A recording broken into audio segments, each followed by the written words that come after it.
Hey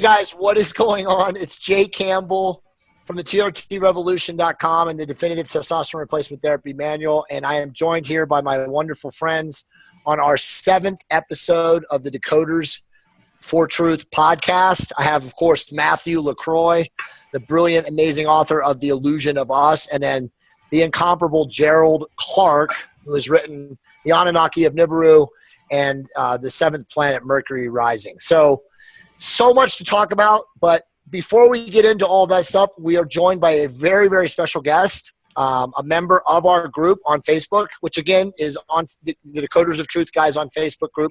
It's everywhere on YouTube. We posted it everywhere. Just reach out to us if you want to get in there. But Marlene, I cannot pronounce her last name very well, but she goes by Thankus inside the Facebook group, and she has been been able to join us tonight, and we are extremely, extremely excited to have her with us. She has an amazing story. And with that said, Marlene, how are you? I find myself in perfect conditions, thank you. And I'm very, very privileged. I'm very happy to be able to be with you here tonight. Tonight in your place, but morning here in India. That's so awesome. Well, thank you so much for joining us. Matt, how are you doing, brother? Doing great. I'm having a nice night. It's nice and cool tonight for once. We've had a few hot nights, but it's nice to see how bright and sunny it is over on Marlene's side over there. No doubt. She has wonderful lighting. Gerald, how are you doing, brother? I'm doing good. It's nighttime here, just like it is for you guys. But in Dharmshala, India, what is it, about 8 o'clock in the morning now, Marlene? Is that about right? Correct. Yeah, correct. Right now we have exactly 8:05 in the morning. Awesome. A truly connected discussion tonight here, Jay. Totally connected discussion. I mean, again, like we've been saying, the wonder of the internet, this is the nerve ganglia for people of high conscious to, join together and communicate. So a lot of stuff, as always. We have a lot of questions, but we have some topics of discussion that we think are really at the top. And first and foremost, we want to talk to Marlene about, her story and, how she's gotten to where she is now, what made her, pursue what she's pursuing. And without said, I don't have to say anything else. Marlene, tell us a little bit about yourself, what you've been doing over the last 10 to 15 years and how you found us, and, whatever you want to share with us. We're really excited to listen to it. Well, to start from the beginning in this life, I was born on 24th of December 1973. So I'm a Capricorn. And I think for the most of us who are in the present moment in search for truth, it starts actually from a very early age. Most of us, we didn't really fit into society. We felt like something was missing in our life. And when you grow up and you have access to more information, then you come in contact with certain aspects in life that you feel okay, this is it. For me, it was at the age of 19 that I encountered Hinduism, but due to distractions, I could just continue with my life. And then at the age of 23, this knowledge came back on my path. So I studied the Bhagavad Gita, which is related in Hinduism, which is a complete book, which explains about karma, about all the different layers of our being, and how to reach our highest potential, which is our godliness, which is inside of us. So these days we call it universal consciousness, but the more traditional names are enlightenment or Buddhahood or Christ consciousness, whatever label suits for a person. Then let's see, where will we jump then? Due to causes and conditions, I had to leave the Bhagavad Gita behind because I was joining an ISKCON temple. I was going to the temple to get information over there. But due to ignorance, people did not really agree with the ISKCON temple. Also my father, for example. So he requested me to stay away from the people with very strange haircuts and white robes and singing bells and singing and dancing in the street. He was afraid that his daughter would get brainwashed or whatever wrong information is there. And so yeah, I left it, and this is how I encountered Buddhism. And that was when I was 25. I also was doing yoga, hatha yoga, very intensely, of which I still have very much benefit in the present day. And then at the age of 25, I knew, okay, this is it. This is the only thing worth living for. So for 5 years, then I have been preparing myself. I already started studying, creating all the causes and conditions in order to India. And then at the age of 29, it was January 2003. January 2003, I just packed all my bags and I arrived in India. And that's about it. Wow. So you've been studying in India. Tell us a little bit about that. So you've been studying under whom for how long? My first teachings were in the year 2003, which were the teachings of His Holiness Dalai Lama. So as most of you know, I live in Dharamshala, and I live right behind the corner of His Holiness. So we call him His Holiness, referring to his pure essence inside and all the accomplishments that he has made in this lifetime and previous lifetimes. So my first teaching was with him, and then I was directed towards a student of him, Geshe Sonam Rinchen. 30 years ago, His Holiness Dalai Lama, he felt the need for Westerners to have guidance on a daily basis. And so he requested Geshe Sonam Rinchen to start teaching in the Tibetan library here in Dharamshala, MacLeod Ganj. And so he did so for more than 30 years. Every day, for 1 hour a day, he was teaching us all the scriptures, all the Buddhist scriptures. Topics from loving kindness up to universal consciousness. So I attended his classes for many years. You could say 1 hour a day is not so much, but if you really take it seriously, then in 1 hour you get so much information, and then the rest of the day you have to make time for contemplating the information and to familiarizing yourself and then implementing it into your daily life. This is how we make the fastest progress on the path. Then also I attend teachings of other masters. We also have Chamtrul Rinpoche, which is a sentient being who is reincarnating continuously to help us to make progress on the path. And then on YouTube, you also find Jetsunma Tenzin Palmo. She's a remarkable person. She originates from England, and at the age of 19, she came to India. She became the first Westerner Tibetan nun. She had been meditating in a cave for 12 years, so she has enormous amount of experience, and she is teaching Westerners, also guiding them on a daily basis. You can find a lot of information about her. What is so good about Tenzin Palmo is that to have sacred scriptures explained from a Westerner mind to a Westerner mind, that is very, very beneficial, because Tibetan Buddhism has been written for a Tibetan mind. Mm-hmm. And we Westerners, we are much more sensitive than Tibetan people. Tibetan people have a much broader mind. Also, in Tibetan Buddhism, everything is very exaggerated. So that the people of the Tibetan minds could easily grasp the meaning of everything.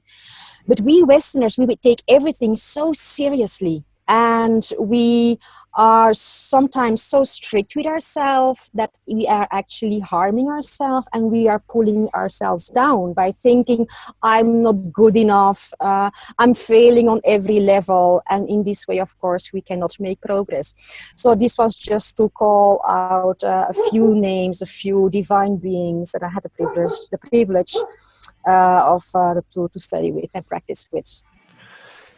Jay, if you don't mind, I'd like to ask Marlene a couple questions. Of course. Number one, being a Westerner, Marlene, you clearly can see the places where the concepts of spirit and energy and the kind of things I've written about in my book tie in with Buddhism. And I know you've read that information. So how would you explain to the Western mind what the linkage is for the idea of Buddha consciousness or Christ consciousness and the concept of some of the terms that are used in the Christian faith, for instance? How would you link those for people so that they understand we're really talking about the same thing? Or do you want me to do that? Well, you can do it. I think we all learn from I'd like to hear your perspective, because you clearly didn't go down a traditional path from your origin. Okay. Well, I think that we all have to start with the beginning, and that is the creator of all. Yeah, everything comes from the creator of all, which means that all the religions, they are also coming straight from the creator of all. Whether you want to call him God or whatever label suits you, that is just secondary. Yeah. So every true religion comes from the same source. Mm-hmm. Now, when you dive into a religion or a certain path, since it is all based on the same foundation, they are all talking about the same, only the terminology is different. Mm-hmm. Mm-hmm. I would even include today's science in that. Yeah, we label it as science, but to me, what is science? Science is explaining to the today's modern mind what the sacred religions have been telling us since 65 million years. Yeah. Mm-hmm. They used to be combined too. It didn't used to be a separate thing. Well, I wanted to find out, have you read some of the writings of Krishnamurti from that area? He was a really great teacher in India. No, I have not. No, I have not. No. Okay. He was one of my favorites. I just wondered if you connected with him, because a lot of your thinkings about spiritual matters are very similar to mine. And I know that's why we've been resonating with each other on Facebook or YouTube. Well, you know, you can find truth everywhere. Mm-hmm. In whichever field, if you just dig deep enough, then we will all come to the same conclusion, which is actually very normal because all the information comes from the same source. Mm-hmm. Yeah? Speaking of that, I wanted to share. Speaking of sources, not to interrupt you, one of the key areas that got me so interested in the Buddhist path and the Hindu path was the understanding of who Ningshita, Thoth, Buddha really was. Because if you look up who Buddha was, what's his affiliated planet, what are his signs, you'll find it was none other than Ningshita. And I think, Marlene, you discovered that as well, did you not? Yes, well, actually, I never heard of Thoth or Ningshita before I met you, because for 13 years or for 12 years, I was traveling inside of myself. I was a little bit cut off from the information of daily life.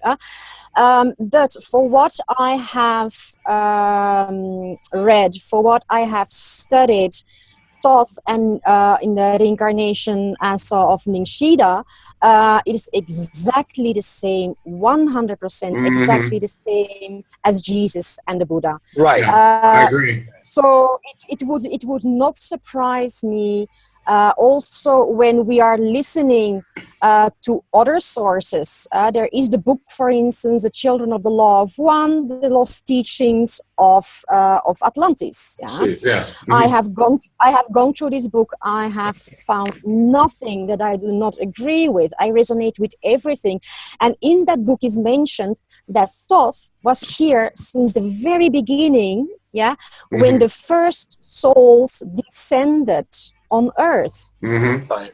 Well, that coincides with what he says in the Emerald Tablets as well. Prior to Atlantis, he claimed that he, along with 32 other avatars, came to this Earth.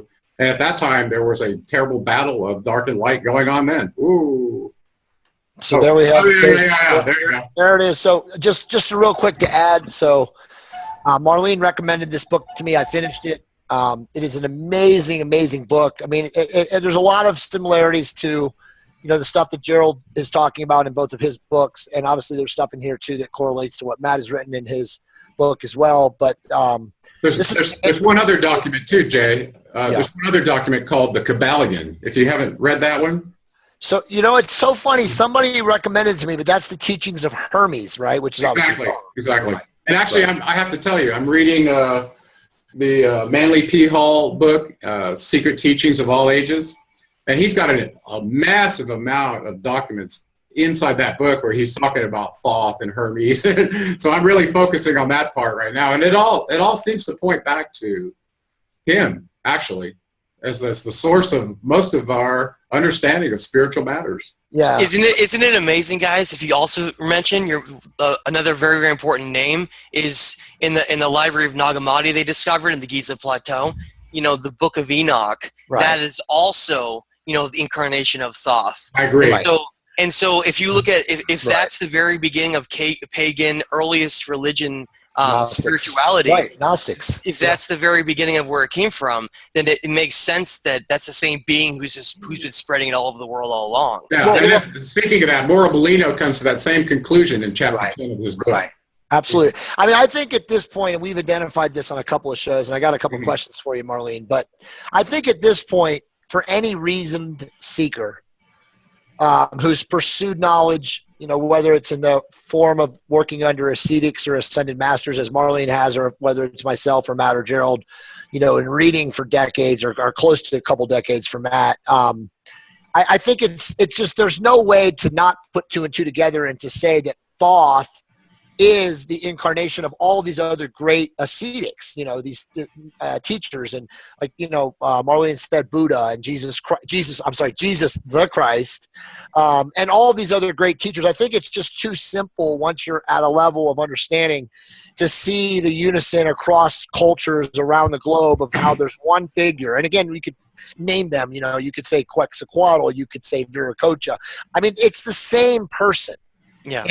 And that's when you understand that, at least in my opinion, I know you guys share it with me, it seems easier to try to define this, quantitatively versus I just remember 2 years ago when I was down this path and I really started getting higher and really pursuing this before I knew who Gerald was. Well, actually, it was right. I had just read the Anunnaki of Nibiru, but Gerald and I had no relationship. I really wanted to understand how Jesus could have been all over the world, right?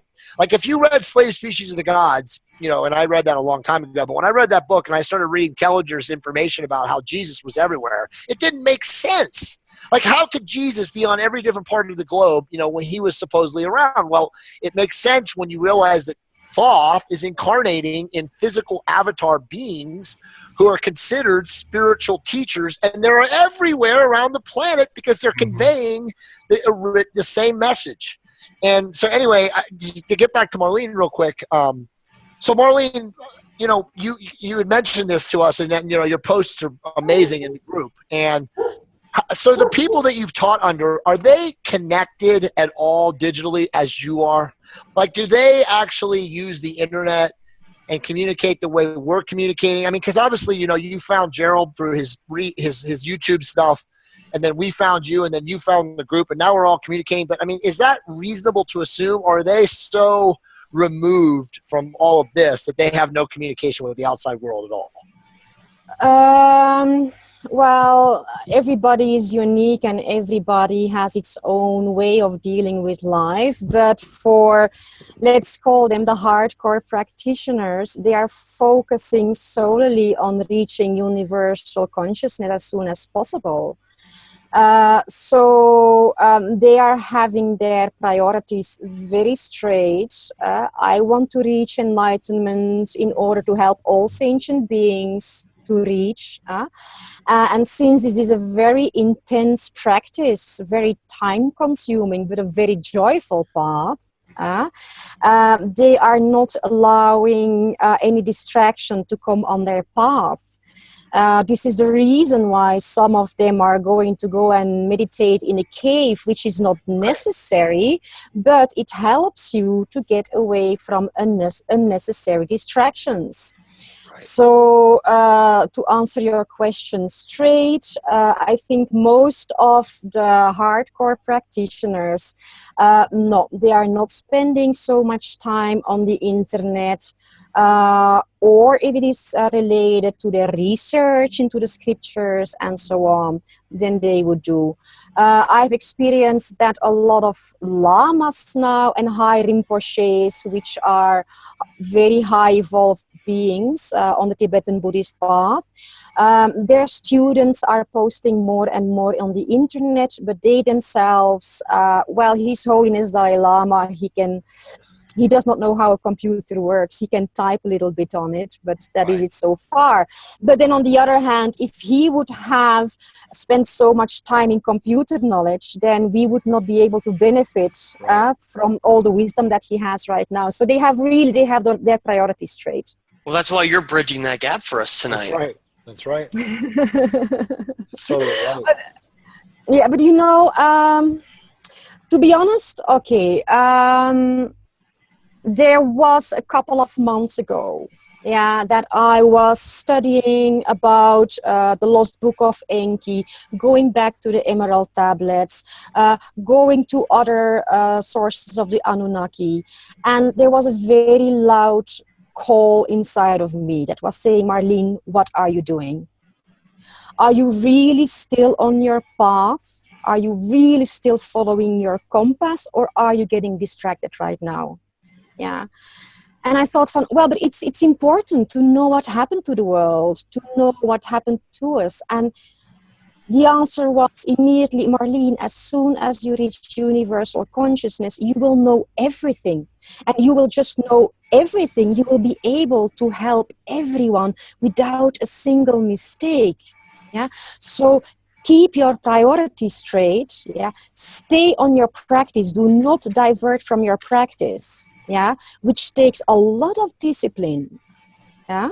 I hope you're going to not to interrupt. I hope you're going to take just a few minutes, not to make it seem unapproachable what it is that you do as part of your practice, but maybe share some of the steps that I don't know that are common practice that you do each day. I think there were some of them that Jay had on a document. Well, yeah, I have it. Okay. If you want, let me share this. I will get to that. Okay. I will get to that. Okay. But so I think for any person who has the goal of to get out of the matrix, in Buddhism we call this to get out of samsara, the world of illusion, the matrix only being inside of your head. The matrix is not existent outside of us. The matrix is only existing inside of our own mind. If you have as your personal goal, to come out of the matrix, then it's very necessary to get your priorities straight, to make a schedule and to not divert from your schedule. You have to be very disciplined. And you have to take the red pill, don't you? Careful. I mean, he's a trickster. We're really going down the rabbit hole now. I think that Matt would have preferred to have the color blue for the red pill. Well, you know, actually, that's funny. Blue pill all the way. Well, it's funny that there's a polarity discussed about the chakra colors. Well, like I think you mentioned on a post, you have to enter the red before you ever get to the blue, and everything in between has to be cleared. Absolutely. So it's really symbolic. Absolutely. Well, the highest chakra, which is the crown chakra, cannot be fully functional if all the other chakras are not in balance. That's correct. And what determines right or wrong is in the way you are using the energy. Yeah, I prefer to be balanced in the root chakra than unbalanced in the throat chakra. So let me ask you a question about that then, because you wrote another amazing post 2 days ago about how the root chakra, not the root chakra, the crown chakra doesn't become activated until a certain year interval in your life, which just happens to be the time for me. So it blew my mind, and I need to research chakras more than I have, and that's something I will do. But when you say if they're not open, so the first six, the root and all the other chakras, if they're not open, what allows someone to have open chakras? I would say the main thing is balance. Yeah, balance in every field and every aspect of your life. Every chakra has its own function. The chakra of the root, the function of the root chakra, one of the functions is stability. Mm-hmm. It's also to be grounded. It's also a space of comfort. Mm-hmm. So if you are not rooted, if you are not feeling comfortable in your root chakra, then all the other chakras are also going to be out of balance. Mm-hmm. Mm-hmm. So this is fascinating, Marlene. I want to go deeper. So when you say balance, I mean, obviously Gerald and I and Matt and Rex may come on the show, guys, tonight. We don't know. He may just join us at some point. So anyway, if he does, he does. I talked to him, and he'd done several shows today, and so he's burned out. I think he burned himself out. Okay, no problem. No problem. But let me just ask real quick. So what determines when you say balance? Is it physical health, mental health, or is it just a mindset of a person? Balance means all the levels. If one level is out of balance, then it reflects also on the other levels. But it is very important to understand that everything originates from the mind. Everything starts from the mind. Get your mind straight, and then all the rest will also come into place. That's why I think they use red and blue. It's not about, I don't think it's about the chakras. I think it's about the wavelength that you actually are going to choose. Because you said, right, that it derives from the mind originally, not anywhere else. Then that pill represents which step are you going to take out of the mind. Are you going to stay within the illusions of the matrix within the mind, right? That red vibrational frequency that keeps you locked in your own psychological control, or that blue vibrational frequency, which is, I think, what coincides with our waking up. I think that's why it's a decision point to make. And then once you make that pill, that choice, then you can unlock every chakra within your system, because you've chosen to wake up on that path, basically. Okay, according to your reasoning, if the red chakra is the one responsible to keep you blocked inside the matrix, then how is it possible that the root chakra is still present in the moment that you leave the matrix? No, not the red root chakra to keep you in the matrix. A red vibrational frequency to keep you locked in. It's basically like our antennas. One antenna is stuck on one station the whole time versus the other station of truth. Let me chime in a little bit. What you're talking about is a decision of the will to choose between good and evil.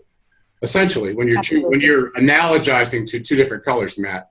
But that is a brain wave function versus a frequency that's different at the chakras. The chakras have their own wavelength that are fixed. We can't seem to change those except through yoga and structural integration, eating right, hormonal balance, right? All this, so the energy body and the endocrine system very much go hand in hand in bringing those nerve ganglia to the right wavelength, which is color.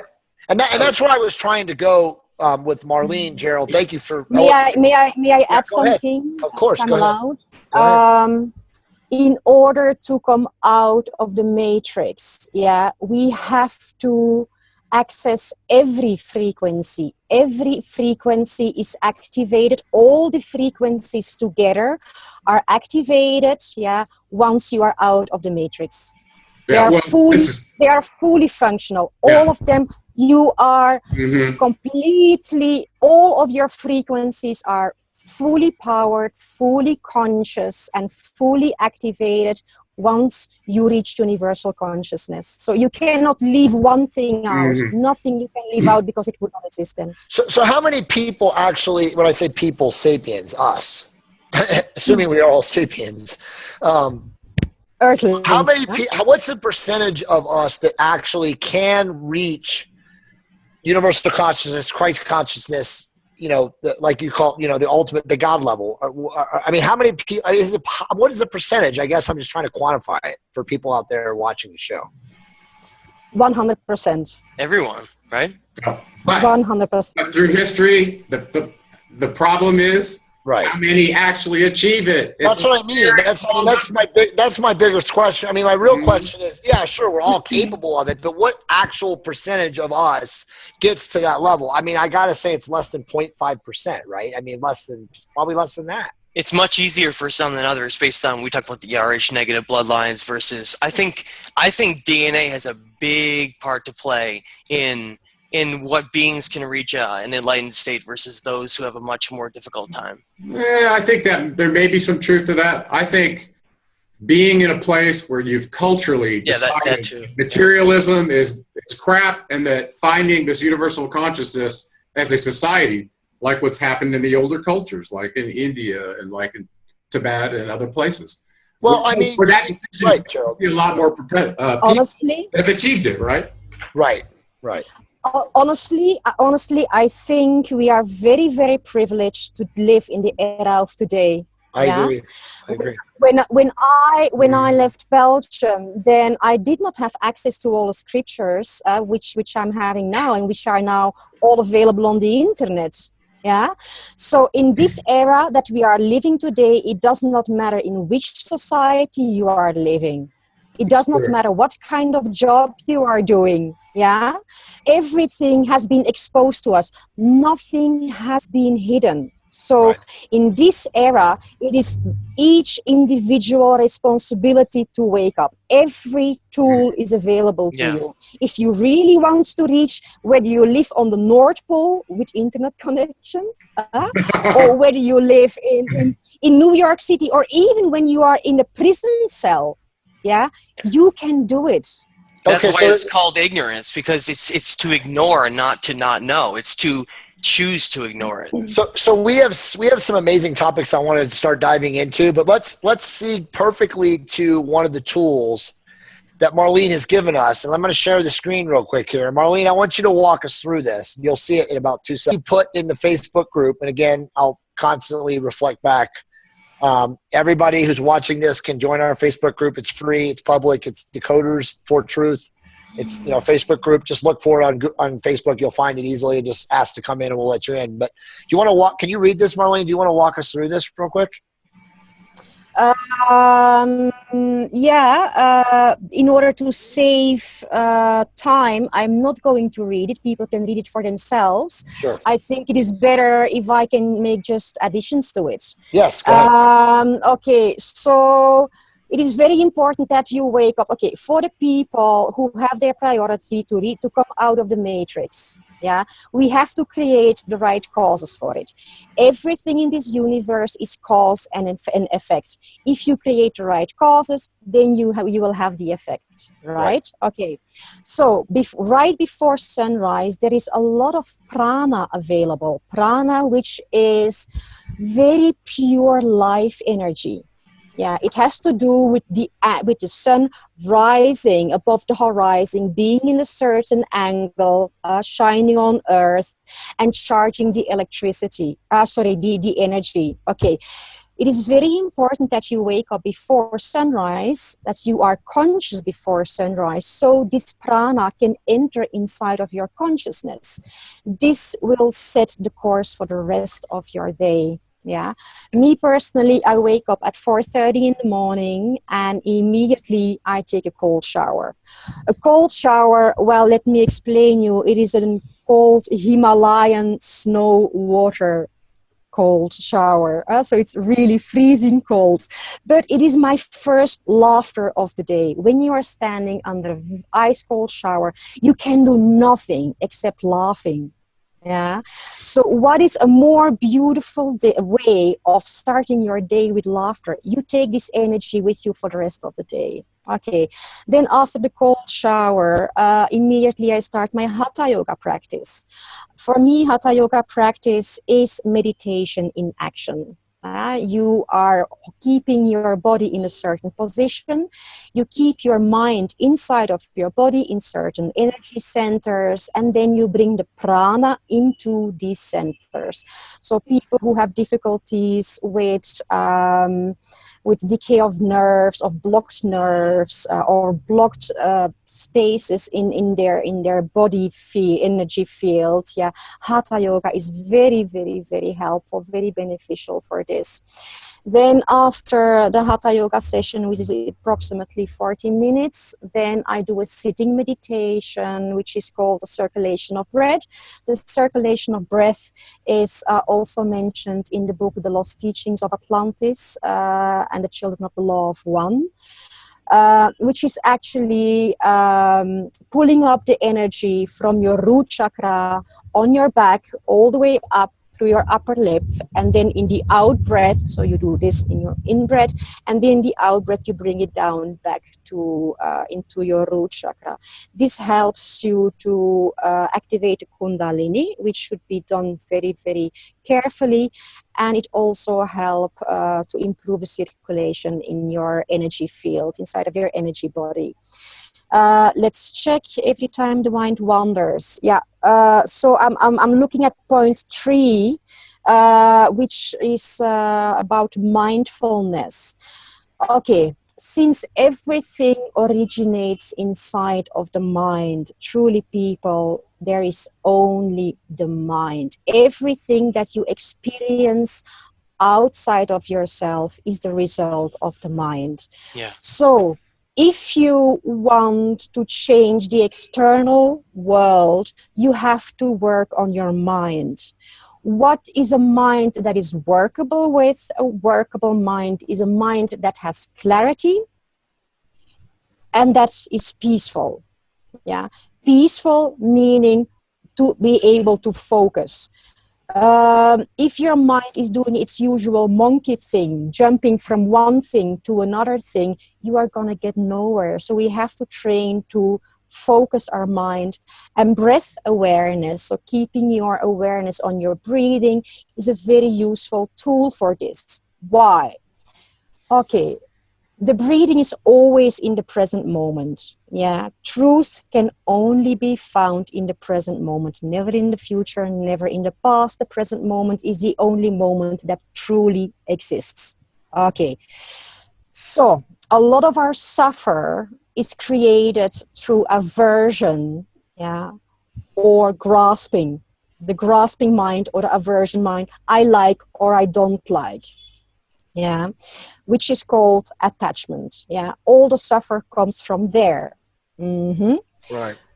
So in order to focus our mind, yeah, we have to focus on something which is always in the present moment, towards we do not have aversion or grasping, something neutral. We don't want to create new karma, so we have to find something neutral. Okay, the breath is always with us.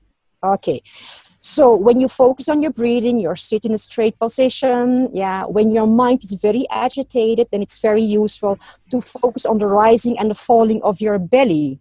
Mm-hmm. If you focus on your nose, for instance, then you will notice that it's too close to the thinking mind, and for this reason we create a little bit distance and we focus on the rising and the falling of the belly. For a lot of us, within 2-3 seconds, the mind is going to be somewhere else. Right. What do I have to do the next stream, the next day or the next week or the next month?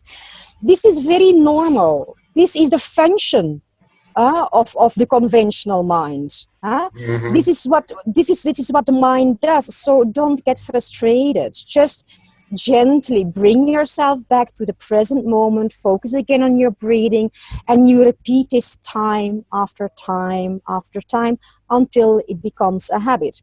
You will also notice that the breath and the mind are very closely related. When you have an agitated mind, then your breathing becomes very fast. Yeah.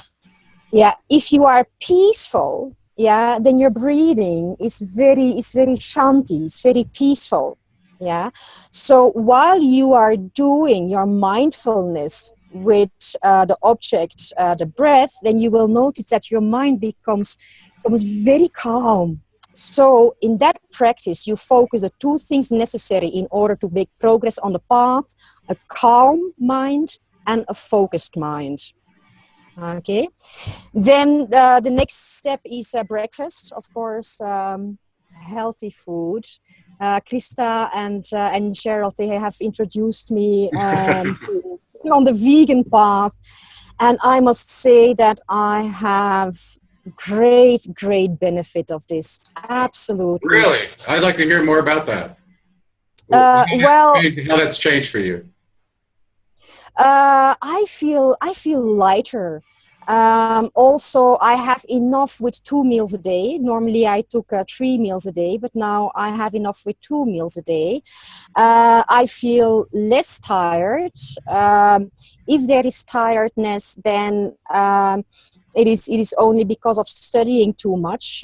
In Tibetan Buddhism, we have too much lung. Lung is too much unbalanced energy. But because of healthy eating, vegan food, my mind expanded a lot. I can really feel it, how my energy field is much wider, much more open. And I noticed the degree with which you were posting and what you were posting about got much more focused. That's what I noticed about you. And I didn't know that you had switched to eating a vegan diet. No, yeah, but you are so busy to read all our posts, isn't it? Yeah, it's a lot to keep up with. It is. It's a lot. Yeah. So to finish this subject or to round up this topic, in daily life, Jay, in the previous show, you mentioned that you regret so much that you cannot give an answer to your heart's calling, which is go and studying with a Tibetan master or with high evolved beings. I answered when you asked me the question, what should I do? Then indeed I answered to you, you have children right now. You have to finish this subject first with the fullest, the best of intentions, yeah. And when they are standing on their own legs and they are able to provide for themselves, then if you want to travel to enlightened masters, okay, yeah. Right. But this does not mean that you cannot practice already. Right. I was very happy when Matt, when he mentioned, "What are you doing in your spare time?" Yeah, which is so important. What are you doing in your spare time? And I was so happy to hear this. But then, after a few seconds, I was complaining and I was thinking, but why only spare time? Why not your full day from the moment you wake up in the morning until you fall unconscious at night? Yeah. Right. Spirituality is not something which is just practiced on a meditation cushion. As soon as you make the division in between my spiritual practice and my daily life, yeah, then you are not going to make much progress. Right. Yeah. Life in itself is spiritual. Yeah, it is our engagement in society which makes the separation in between daily life and spiritual life. But we are spiritual beings, so our life is spiritually, isn't it? Go ahead. Go ahead. When you're discovering this path, because a lot of, for me, I never came from a spiritual side at all. I never had any connections to any of this. So for me, it was in my free time studying this and then incorporating it into my life more and more until what you say, you merge it and then your life becomes one with that. And then there's no longer free time that's dedicated to that. It becomes just kind of all coerced into your life. And that's a step for me. It took a long way. It took a long time to get to that point. It was not easy to get to that point. And I know Gerald's going to say something real quick, but just for me, you know, and I've had this conversation with you guys. When I was 11 years old, I just was in church in Catholic Mass one day, and I realized this is complete nonsense.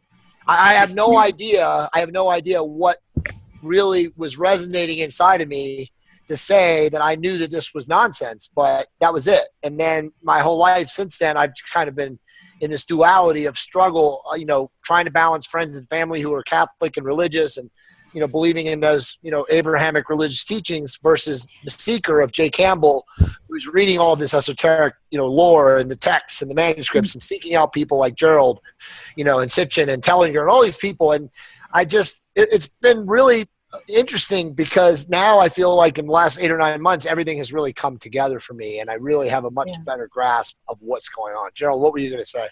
Well, actually, I was going to say I've noticed that with people, Jay, is they'll go into a mode when they finally find a thread that's producing truth. They'll start pulling it, and they're just assimilating data like they're drinking it out of a fire hose. Exactly. And I went through that.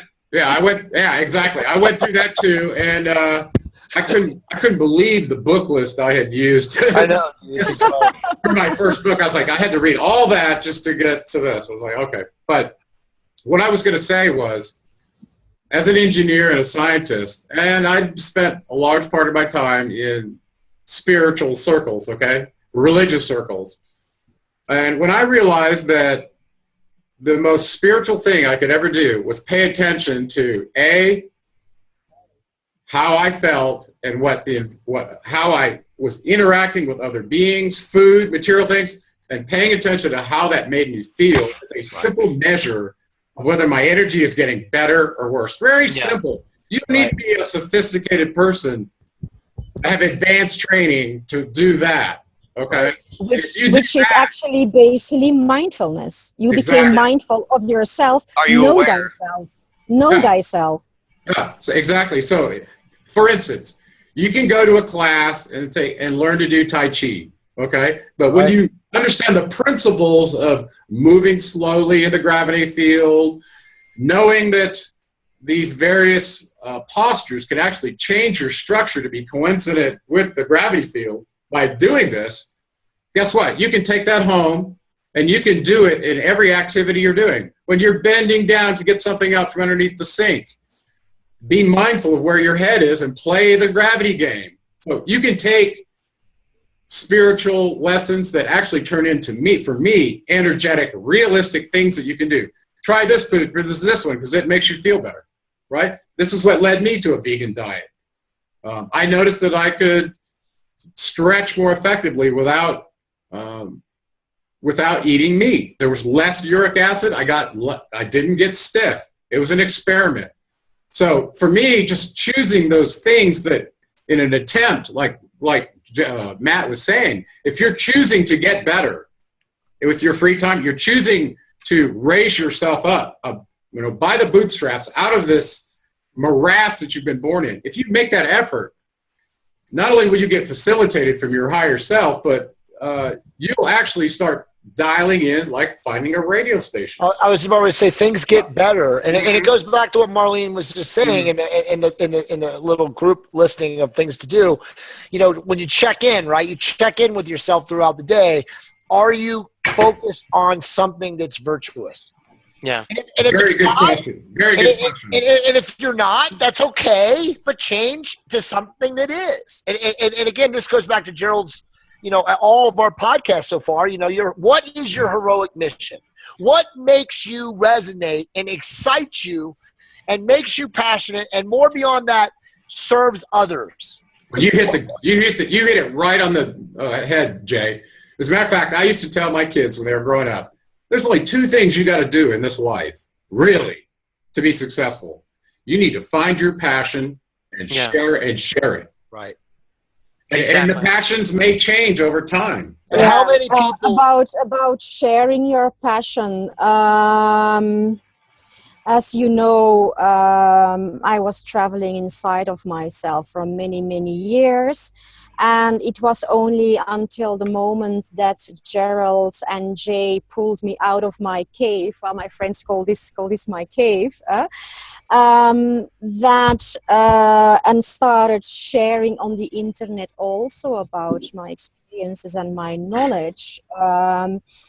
And then I was asked to come on the show, for which I really needed contemplation. But then shortly afterwards, a lady out of the blue, she came to me and she said, well, I just came back from an astrologer. And it turns out that in my past life, I had a lot of spiritual knowledge, but I never shared it with anyone. And for this reason, I have so much obstacles now to getting my knowledge back. Oh, are you speaking of this gal, Colleen, the astrologer that just showed up on the Decoders of Truth site? No, I'm talking about a Tibetan astrologer here and a lady who is here in town who came to me. I know. She said that. Marlene, So I know exactly what you're talking about. Let me tell you, the only guarantee that you have that you will regain the knowledge that you have acquired in this life, there are two ways. The first way is bring it into existence, live it. Manifest. Your knowledge, you have to turn it into an experience. Yeah. Because into your next life, your mental imprints, all your intellectual knowledge is all gone. It's all gone. The only thing you take with you, to your next life is your experience, which is called our karma. Which are the deep imprints in the mind. So, first of all, if you want to make progress, not only in this life, but in Tibetan Buddhism, we think many lives ahead. Next incarnation. First of all, you have to turn all the intellectual knowledge. You have to make a descent from here to here. You have to become it, live it, and you have to share it with others. Yes. Because if you keep all your information hidden in a box, in this conventional world, we are in a straight line. If your knowledge is staying here, and you reach here, well, you cannot go back to get your knowledge back because you locked it in here. But if you release the knowledge, share it, then people will carry it along. And when you are in your next incarnation, people will bring you back the knowledge that you have released in your past life. I heard a wonderful analogy about the process of sharing what's given to you. It's kind of like flowing water. I think I saw this maybe on our site just recently. And that if stagnant water isn't going to turn a wheel that's generating motion in the process. It was in the book. It was in the book. The Master of the Far East. Masters of the Far East, So in the process of you sharing that knowledge, it keeps the water flowing so the wheel keeps turning, right? It's like adding a dialogue to this continuous state of the human condition. It's important to keep that dialogue moving along because there is a goal for us to, I think, achieve a higher state as a conscious set of we are all bound to. And we're all part of that, whether we know it or not. And it's very, very important to share it. I cannot emphasize that enough. I remember on my path learning about a lot of this stuff and having it walking around outside and contemplating it all. And then kind of walking around feeling kind of good about yourself, like you figured things out. But then it would almost be like a sick feeling inside, an anxiety feeling inside that would develop because you didn't do anything with it, right? You just let it sit there and fester inside you. And it wasn't until I released it, like I released some of that energy out, that truth energy out, that you then found the true light that came back within you from that first step. So it's like Marlene said, that 2-step process, if you don't follow both steps, you're essentially going to be causing yourself more negativity for that extended afterlife karma because you did not teach the things that you then brought in. It's almost like if someone gave you enormous benefit for something in your life and you never gave back, you're now going to always have that negative karma no matter what it is. And I especially think that's the same way with knowledge. It's a reciprocity. May I add something to that? Matt, may I add something to that? Yeah. We always have to keep the moment of death in mind. Okay, in the West, we are not used to it. Death is something that we do not think of. In the West, when you are contemplating or talking about death, people start to think that there's something wrong with you or that you are suicidal or something. Yeah. What is wrong with you? But in every scripture is written that you have to contemplate the moment of death. Why do we have to do that? We all know death is certain. Yes. We're talking about a physical death, okay, with its consequences that we are losing our intellectual knowledge. Okay, do we know the moment of death? Can anybody of us say here when we are going to die? No. Mm-hmm.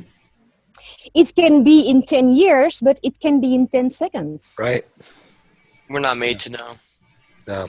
We really have to realize this and contemplate this on this fact, this reality on a daily basis. Why? It is because, first of all, it will motivate us to stay away from bad karma or to create bad karma, to do wrong, to do wrong things. Because the things you are doing wrong, it's going to determine where you end up in your next life. Right. Okay. The second thing is that you become very vigilant. You don't have time for laziness. Right. Yeah, because you know in 10 seconds it can be over. You really live in the moment. You have to live in the moment at all times. Again, it's the whole, the Eckhart Tolle, sorry. Yeah. See, I learn. You tell me one time and I learn. But this goes right into the next 3 points. And we've been on for literally 60 minutes. We really have. It's amazing. It seems like we've been talking for 10 minutes. I want to try to get another 30 to 45 minutes in this conversation, really hardcore. We have obviously to have Marlene with us, who's had 11 years working with masters and teaching and practicing the ascension process, if that's what you want to talk about. I want to talk about that. Okay. So you just really led on to it. How does someone right now focus, someone who's watching our show, who's not at the awareness level that we are all at, but who wants to, who's, let's say, Matt, you talked about it last week, somebody who's just literally woken up recently and are gravitating towards this and like, wow, this is so resonating with me. Marlene, what would your and all of us will share, but what would your recommendation be for a very newbie, very beginner in finding her awareness or finding his awareness? What is the fastest route to work on the ascension process? And before you say that, I want to ask you a really serious question. Because we talk about this all the time. Are we, and this resonates to me from the Lost Teachings of Atlantis, are we in a time, an epic right now, where we are running out of time in this material form, in this, avatar body, in this simulated event, which we're all finding ourselves in right now? Is time short, and is it imperative as a sapiens interested in universal consciousness, as you call it, to really start to work on the ascension process? Yes and no. Okay. Yes, in this way that, or let me start with a no. No is because you are universal consciousness. You always have been and you always will be. So you can always reach it if you don't realize it, yes. Okay. But why is the answer? Yes, we are running out of time because in this era where we are living in, as we all experience, there is an enormous, strong energy surrounding us and supporting us to make very fast progress on this path. It feels like you have a ticket, okay? Yes. Yeah. Yes. It feels like, look, this is your ticket out, but it has an expiry date. Better hurry up. Right. We all feel the same way, by the way. Mm-hmm. Yeah. So I would say the people who really want to wake up And I know in the group there are a lot of people in that stage and who are really started the process. The group exists now since 3 weeks. Yeah, the Decoders of Truth, the group on Facebook. And 2 days ago, I posted a comment from, okay, what have we learned?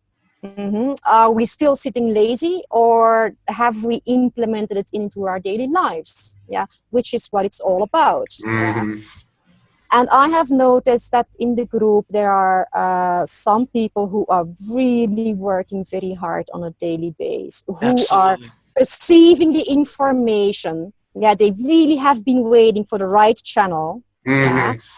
They vibrate with the posts and with the comments and the sharing in the group. Yeah, they absorb the information, they contemplate it. Yeah, they are no longer posting so many posts in the group. No, they have withdrawn themselves a little bit. They are doing the work, yeah, and immediately, bam, they are implementing it. By some of the people, I have noticed an instant change. They realized something and immediately they brought it into action. To that I say, chapeau, hat off, because that is how we make progress, and that is how we can build up the group. Yeah, I also noticed that in the group there are a few individuals who are just there for information, who think that, oh no, I will wake up in my own time when I'm ready for it. Right. Okay, we all have free will, so I respect that. Yeah, but then please don't play around and don't distract the people who are genuine on their path. Yeah, that's good advice. With questions, with questions like, what kind of herbs did Enki grow in his garden? Right. We have a very diverse group. Okay, if this is your passion, if this is what you want to know, okay, then go for it. But if your goal is reaching universal consciousness as soon as possible, then asking yourself, allowing yourself to dwell on these kind of questions is not going to get you far. I agree. And as a matter of fact, I think we can each give a couple of, catalysts, things that are golden rules of getting there quick that might help. And everybody's at a different place. So, absolutely. The person starts at a different place. And I think probably, given what I know now, there's some things that you can do to get there quickly. And there are other things that are going to take more work so there's big changes you can get, and then you're going to reach a plateau where in order to get past that plateau, you're going to have to do some real work, okay? some real soul work. So, but there are ways that you can give people a little taste of success in getting to a plateau in that experience quickly so they know what radio station it is they're trying to tune in. You know what I'm saying? And two things for me that I'll offer up. And I sent Jay a little link today to some binaural or isocrotic sounds that are specifically focused on your nasal concha for breathing, okay? So we know what the frequencies are, the different ganglias or the wavelengths. And this particular one, in probably 5 breaths, wearing headphones and listening to this frequency, if you just do 5 breaths, deep breaths, on a count of 7 in, 7 out, 7 in, 7 out through your nose, not your mouth. And on that 5th breath, hold that breath as long as it's comfortable. And then blow with back pressure out a small hole in your mouth for a count of 7. And just stop.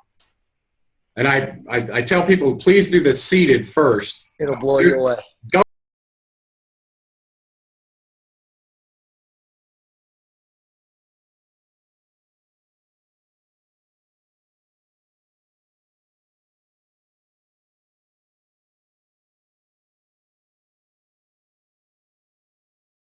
Don't do it standing because you'll probably fall down.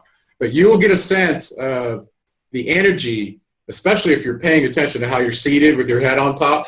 Even if you have to lean against a wall with a pillow in your back so that you can be upright when you do this, just try it.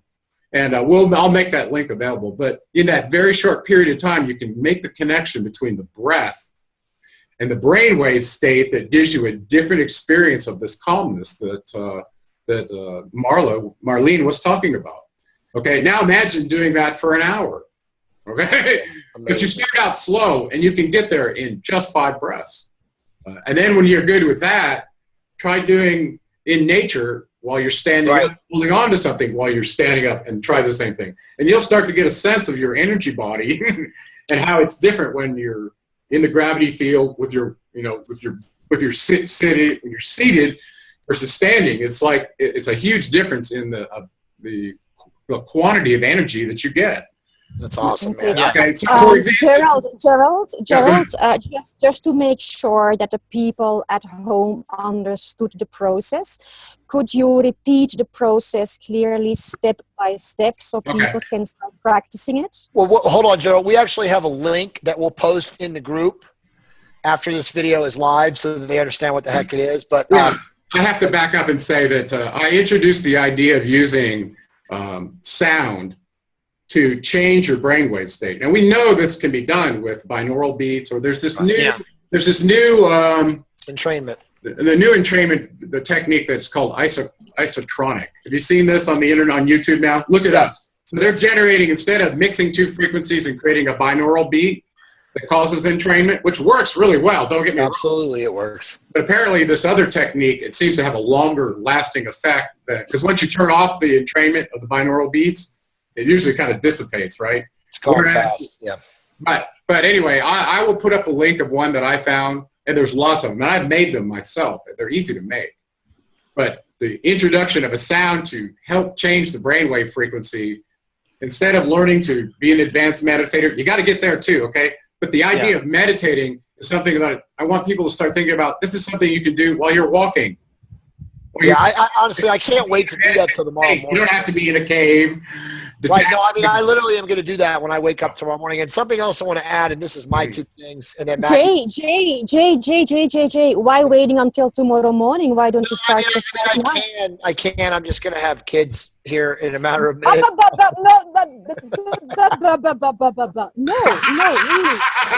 Why don't you? This is our habitual pattern. And no, I get it. No, you're right. It has to become a part of your life. You're right. It shouldn't be separate. Well, go ahead. I'm sorry.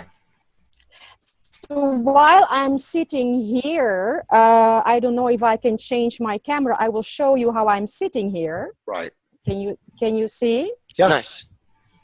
Okay. I'm practicing. Right. Yeah. So I'm sitting with an up straight back. I'm sitting in a half lotus position, and 30% of.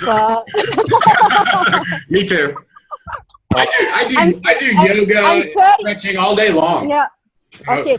And with that, 30% of my awareness is always at my breathing. Right. So that means that even while I'm talking to you, 30% of my mind is always in the present moment. So that means for 30% of my being, I'm having a continuous inflow, of universal energy. That's awesome. Mm-hmm. I wanted to say something, and I lost my train of thought a little while ago about that. But I think it's incredibly important that we spend a minute here. And Matt, jump in. I think most people have no idea literally how to breathe, right? Like we talk about that forward lean, Gerald, with the structural lack of balance, the lack of energy, body, and alignment. And how many people are so poorly structurally aligned from either being obese, from eating like shit, for being like all these things we talk about out of balance in many, many ways. They really can't even breathe. I know. Well, there are structural blockages that are very significant along the costal arch of the ribs. This is the area where the ribs join with the diaphragm. Right. And that's why, one of the first things I've been telling people all along is get some structure work. It'll connect you with your body. Yes. And it'll also start activating your energy from your sacrum if you've got blockages on your ganglion impart and all this, okay? Right. So the thing with the breath is, and people need to understand, is the ribs are articulated in three three different ways. The lower ribs, where the 12th rib is, actually opens up this way. So when you're breathing, they open up out. Can you see my hands? They open up out like that. Yep. When you come up near the costal arch of the diaphragm, they open up. Let me put my hand. They open, actually, the diaphragm at the top opens up like this. Exactly. You've got the bottom opening out like this, and then up. Diaphragm opening like this, and then the top part expands way up in the thoracic rib. So when you start out with belly breathing, you should see those three articulations in the breath. But how rare is that? Okay. Oh, I mean, it's almost nobody knows how to do it. Well, the other thing is a lot of it has to do with getting the fascia free around your ribs. Okay, because most people do not breathe deeply because of all of the occlusion. They're mouth breathers. Yeah, they're mouth breathers. Yeah. Well, yeah. So learning to breathe deeply is very important, and actually, it goes hand in hand. It goes hand in hand with learning to do asanas in yoga. Exactly. Absolutely. There's no question. There's guys on the internet. You guys know the what is it? WHM Hof breathing method, right? And he's huge now, and he's got this massive following. And he's just a guy who teaches people how to breathe. But there's no question that it's a lost art, and obviously due to all the blockades and all the things that are happening, the engineered everything and the environmental stuff and all the blockages that people receive on a day-to-day basis, it's very, very difficult to breathe. And you guys are making a good point. People that practice yoga and deep meditation, they learn to align themselves from a seated posture or a seated position so that it becomes natural. But if you're, and I say this all the time, in the health side of the thing of the world, how many people are sitting at a computer all day long, leaned over, pronated, lordosis of the spine, the whole 9 yards, and there's no way they can even breathe without, as Gerald says, literally seeing a structural integrator who can work on them and fix the poor posture and the out of alignment body. Yeah. I highly recommend everybody get structure work. Absolutely. Yes, of course.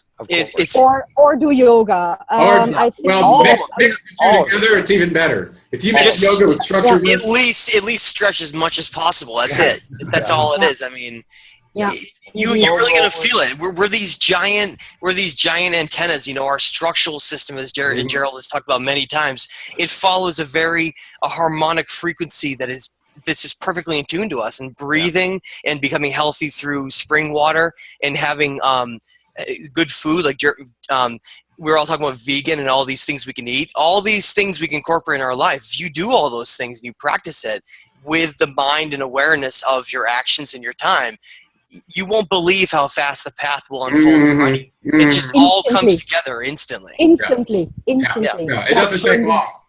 So this is a perfect segue. We've got a couple more bullet points. I don't think we're going to be able to answer any questions tonight, but that's okay because this is perfect. But one of the topics was activating and decalcifying our pineal glands. Good segue, yeah. So, obviously I want Marlene to expound. I want Matt to expound. Gerald, I want you guys to expound. But I don't know enough about that, but I know how important it is. I know that literally using ethnogens is the path, the highway, the spirit molecule, path, the transcendent path of, having your third eye, your mind's eye, the pineal gland open. So, how can people in general society today, again, watching this show, in the Decoders of Truth, anyone, how can you work on decalcifying your pineal gland? Who wants to go first? Go. I'll go first. I would maybe. Go ahead, can I go? Let's start with the history. Okay. Sure, and the reason why I was laughing when I was listening is because something came to my mind. Is 65,000 years ago, we human beings, we had an eye on the backside of our head. Okay. Right. And this was connected. Yes, indeed, but it was on the backside of our head. In that time, we were something like 12 to 15 feet tall. We were in the third root race, the root race of the Lemurians. The Lemurians is the root race before the Atlantis, which is the fourth root race of humanity. Yeah. And so they had spiritual vision. They could see auras. They could see energy fields that we absolutely are no longer aware of in our present moment conditions. So I think this, to discussing this topic, it is very necessary to know where the evolution comes from. So the pineal gland 65,000 years ago, it manifested a third eye, which was on the backside. I do wonder why in many depictions there is a third eye on the forehead depicted, but yeah, 65 million years ago, the Lemurians, so where we came from, we had a third eye on the backside of our head, which gave us a lot of spiritual abilities, which do not have So let me anymore today. classify something, because you just said 65,000 and 65 million. You mean 65 million. 65 million. Yes, 65, that makes more absolutely, sense. yeah, Okay, gotcha. 65 million. Yeah, correct. Yeah. Okay, all good. Keep going. That's fascinating. Go ahead, Gerald. I'd like to jump in on that just a second, because it's clear that we have reptilian features in our pons of our brainstem. And one of those is the pineal gland, which we know produces melanin in our skin for coloring. And it does the same thing in a reptile, so that, especially in chameleons and things like that, that can actually change their balance and dynamically to adjust how much energy they're absorbing from the sun. Yes, well, isn't that interesting, huh? Yeah, well, our pineal gland, like Marlene said, used to be similar in that it was close to the surface of our head, where we could utilize sunlight to derive energy. I mean, doesn't make sense, but we can't really do that now. Well, now the pineal gland is withdrawn quite deeply into the bowels of the cerebellum, if you will. It doesn't get sunlight at the surface. And I wanted to distinguish the pituitary gland that's associated with the third eye from the pineal gland that used to be an actual eye that could be stimulated by the sun.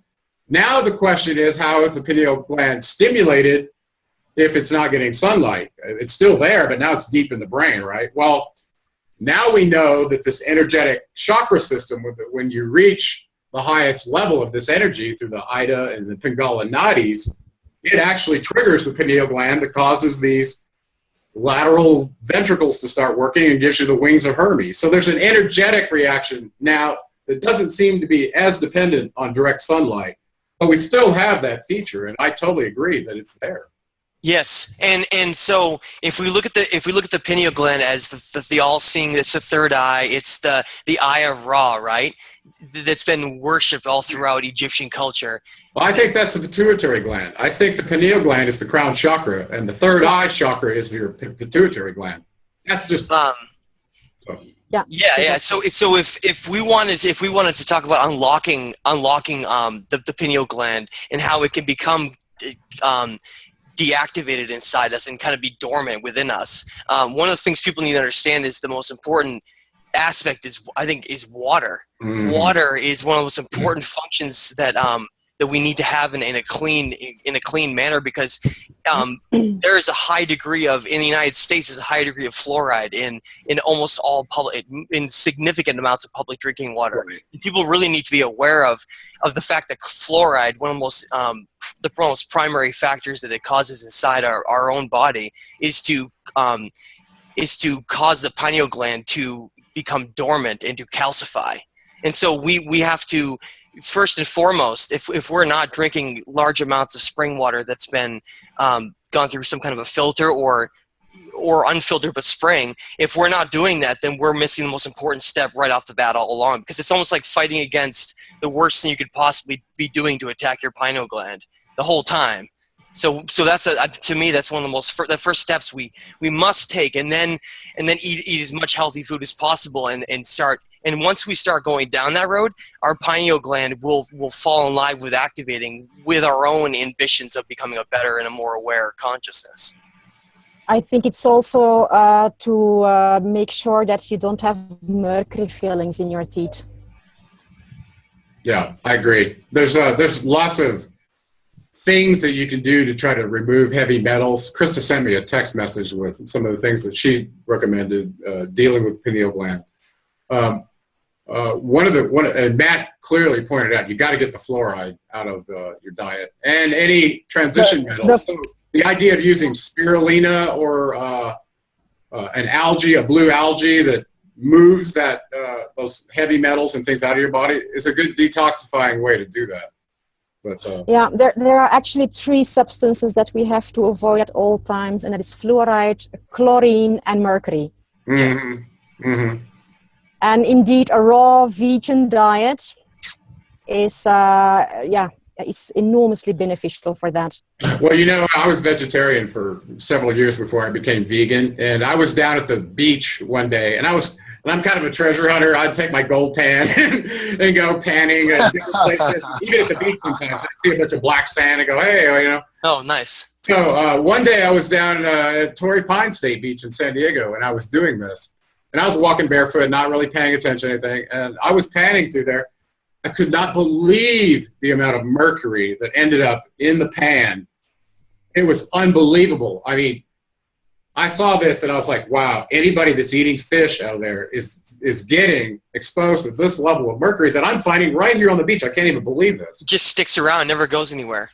Well, you know, at certain temperatures, it can be boiled off and turned into a vapor, and it goes back in the sky, and then it recoagulates and comes back down. It's like rain in a way. It's very odd. It's a very odd transition metal, liquid metal that Thoth chose to affiliate himself as the god Mercury, right? It's very strange, but it's very poisonous too. Very poisonous. Amazing. So I think we can summarize that is avoid tap water, avoid mercury, fluoride, and chlorine. And raw food, raw vegetables are very beneficial. But then we only have the physical decalcifying. We also have to do the energetic or the spiritual decalcifying, and that we do by clearing out our karma, stop performing negative actions through body, speech, and mind, and focus on virtue on the level of the 3 activities, which is the activity of body, speech, and mind. Awesome. Agreed. Awesome. Agreed. Well, go ahead, Joe. Because if you're doing things that are triggering hormones in your body that aren't beneficial, I mean, think about when you get angry, releasing cortisone into your system, or getting, or think about eating an animal that's being. I was about ready just to say that. You could literally go to McDonald's, be slaughtered, and imagine the hormones that are in its bloodstream, right? And then you're consuming that. Okay, so these things matter. They matter in terms of your energy. Gerald, I'm not kidding you. We just talked about that, and we're going to shift to the orbital passage of Nibiru in 1 second here. But we just talked about that in a podcast that I did on Tuesday night about the pesticides that are found in the meats that people are eating in North America and probably all over the world. And these things are so toxic that when they're looked at under a microscope, I mean, they literally kill cells and alter DNA. And so, you know, I was never a big believer in that, but now I am not eating anything. And again, I haven't moved to you guys yet. I haven't moved to veganism, and I'm sure it's coming, but I will not eat any beef that's not organic or grass-fed. Good for you. Nothing. I won't even touch it. And it's, I mean, it's, I'm saddened that I for so long didn't do that, because I had very smart people saying, dude, you can't eat that. Are you mostly interested in meat for the creatine, buddy? No. I just like, I don't eat a lot of red meat, but I'll, when I go out to dinner, I want to have a nice ribeye steak, a very, nice succulent piece of steak. I don't even eat, other than that, I eat fish. You may not know it now, but as an experiment, like Marlene just went through, you will not believe the difference in the feeling of your energy when you just do that experiment and see what it's like to cut it. Sure. It's crazy. It's crazy. Ali did it to try to be able to be better at yoga. Right. No, I already flexible when I started. That's not the case now, but no. Right. I totally know. Well, let's shift, and obviously, Marlene blew my mind there for a second, because she started talking about the 4th root race, and I'm like, oh God, she's got a bunch of esoteric knowledge. So it's like, we're not going there right now because we're running out of time on this. Well, I was thinking, but it was in the context of the No, it was awesome. I'm glad that you brought it up, because I know where he comes from, and believe me, I don't want to talk about that right now, but I do want to talk about the orbital passage of Nibiru. We got thousands of people reaching out to us, literally by the day. Hey man, are you gonna have Gerald talk about it? Are we all gonna die? Well, I was thinking about that, and I've written quite a bit about numbers and calculations, and that comes naturally to me, okay? And it's probably not something that you generally would share on YouTube because most people want a 3 to 5 minute video and they want to stack them up in their queue and go through them real fast. But the idea of sitting and watching master. So I've been thinking about the issues with Nibiru and what is the right thing to share with people. And to be honest with you, Jay, going over numbers right now and getting people focused on that versus what we've talked about here tonight, I don't even really want to do that. Pointless. I'm not one of those people that wants to keep looking at the sky going, is it here yet? Is it here yet? Should I head for the bunker? I don't ever want to live like that. I got it. You know, so I do the math. The numbers say it's going to be here. I'm going to incorporate that into what I'm going to do in my spiritual path. And I'm not going to live out of fear, you know, as an extreme prepper. No, and I don't know. I want to hear Marlene's view on this because I know people on both sides of this category, where if you know a tree is coming and it's going to fall on you, then get the hell out of the way, right? Well, do you see this big smile on my face? Right. I do. Well, Go ahead. I was listening to you, and I'm very, very thankful for what you just have said right now, because we have to keep in mind again, everything originates from the mind. Yeah. What we focus on, that we are going to manifest also on the global level. Exactly. Right. That's what I keep saying to Jo over there. Yeah. No, I mean, exactly. It doesn't matter. It doesn't matter. Manifest. If we want to manifest in the world, we have to focus on the goodness. In my opinion, it is enough to know that there is this possibility that something is going to come. Yeah. Right. I think by now we all know what the consequences might be. Well, as we stated earlier, we can die in 10 minutes anyway. So exactly. So just live in the moment all the time. What does it matter? We are following. Yeah. We are prepared for death any second, whether it comes in 50 years or in 5 minutes. Yeah. Of course, in the beginning, you have to prepare yourself to be ready. You have to bring your affairs into order. Make sure that, okay, when people are dying, yeah, what are the biggest regrets that they are having? The first of all is, I regret so much that I didn't enjoy life more. You're worried about dying, right? Yeah. People who are dying, yeah, their main regret is, so who know that they are going to be dead in 10 minutes because they pulled out the plugs in the hospital, yeah, they say that the number one regret is, I did not enjoy life into the fullest. Yeah. Live in the moment. The second regret is that I didn't spend enough time with my beloved ones. Yeah, and I did not clear out certain arguments with people that I had in the past, even arguments of 50 years ago. In the moment that you are dying, everything comes back inside of your mind. And for your next incarnation, your moment of death is most important. It is very important that you can leave this world in a peaceful way. Yeah, your peaceful passing is going to give you more guarantee to have a safe passing. Right. Yeah. I just want to throw kind of a color comment in here. I know there's a tradition in Tibet that when people of a spiritual nature die, oftentimes they would have themselves taken to the mountains and allow the vultures to consume them as part of the understanding of where they fit in the cycle of life, right? Here in the West, they view that as absolutely mortifying. But I have to say, when I do pass, that's how I want my body to be treated. Well, guys, in the purposes of wrapping this up, because I have a feeling that I'm about to have a deluge of kids come into this place, and I don't want to completely destroy it. Let me speak on Nibiru before you close that out. Yeah, I want to say something on that.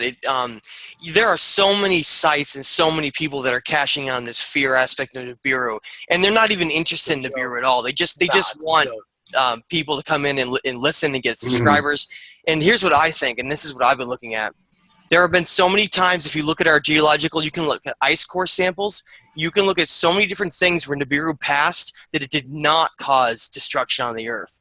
We need to make that clear, because I don't think a lot of people understand that every time the Nibiru comes through, every 3,600 years, it does not cause widespread destruction. It has to do with where it lines up with the earth and the sun, and those factors. And also, another thing to mention, never in human history, and Enki mentions this in his anonymous message, has technology come together to try to prevent this, along with all of the interests and so many vast different levels. I see this as the most optimistic time you could ever imagine to be alive, not the opposite. So don't be ruled through fear. Be ruled through optimism, and choose that on a level where you know how important you are, and you know how important now is, and don't let anything ever hold you in fear, no matter what it is.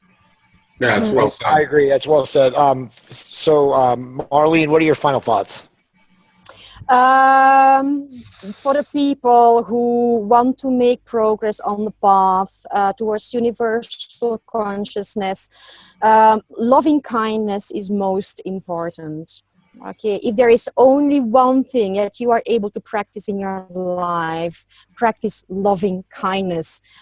Loving kindness in the first place towards yourself, because we cannot give to others what we don't have inside of ourselves. So don't exclude yourself in your practice of loving kindness.